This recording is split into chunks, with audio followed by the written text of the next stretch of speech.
Bilal ibn Rabah was born into slavery, a condition that was compounded after he became one of the first believers to follow the teachings of Prophet Muhammad. Bilal's father was an Arab slave, and his mother was a former princess of modern-day Ethiopia, who was also enslaved. Bilal was ruled by a master who punished him for his conversion to Islam. He dragged Bilal around Mecca, encouraging people to mock him.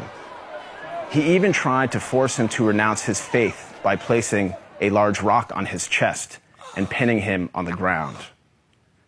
But far from renouncing his faith, Bilal showed a defiance and strength in the face of persecution and violence.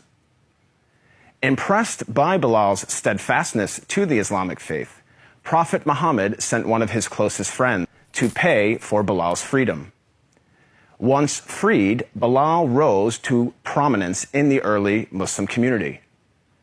Prophet Muhammad appointed him to serve the mosque by using his melodious voice to call the believers to prayer. Bilal was a black man, and for some, his blackness made him unfit for such an honor. On one occasion, a companion of the Prophet, a man named Abu Dar, disparagingly said to Bilal, "You son of a black woman." This drew a swift rebuke from Prophet Muhammad. "Are you taunting him about his black mother?" asked the Prophet. "There is still some influence of ignorance in you." The ignorance the Prophet identified was rooted in the misguided view that a person's race reflects his or her moral character or social status. In fact, the Prophet's message of racial equality stood in stark contrast to the prevalent racial animosities of 7th century Arabia. Scholars refer to the period prior to the advent of Islam as Jahiliyyah, a time of ignorance, which included racism. Arguably, Prophet Muhammad was the first person in human history to declare, in no uncertain terms, that no person is above another by virtue of race or ethnicity.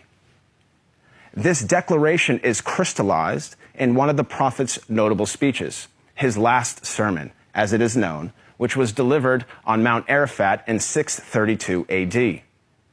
In that sermon, the Prophet unequivocally condemned racism when he said, "All mankind is descended from Adam and Eve.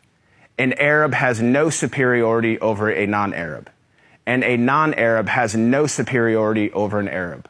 A white person has no superiority over a black person, nor a black person has any superiority over a white person, except by piety and good action."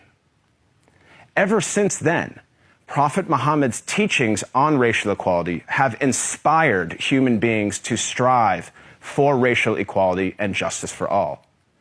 Consider the life of Al-Hajj Malik al-Shabazz, more commonly known as Malcolm X, the black Muslim civil rights leader who battled racism in the 1950s and 1960s. After performing the Hajj, or Islamic pilgrimage, to the city of Mecca, Malcolm wrote his famous letter from Mecca, in which he said, "There were tens of thousands of pilgrims from all over the world. They were of all colors, from blue-eyed blondes to black-skinned Africans.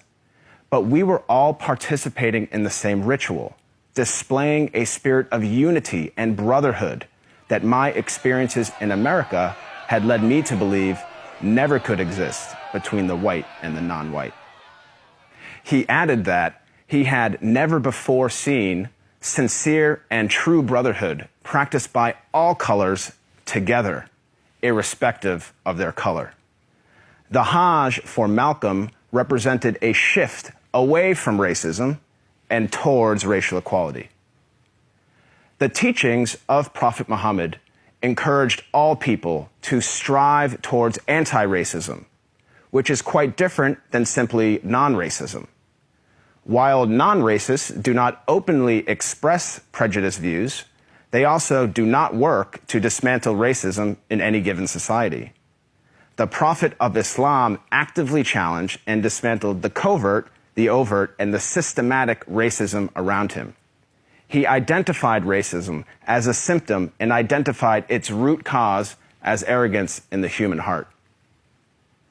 As our world becomes more and more diverse and interconnected, it is imperative that we strive to follow the teachings of Prophet Muhammad. I am not a Muslim myself, but I have to say that I am deeply inspired by the anti-racism of Prophet Muhammad, because he showed that a person is distinguished over another not by race, but rather by the quality of one's character and conduct.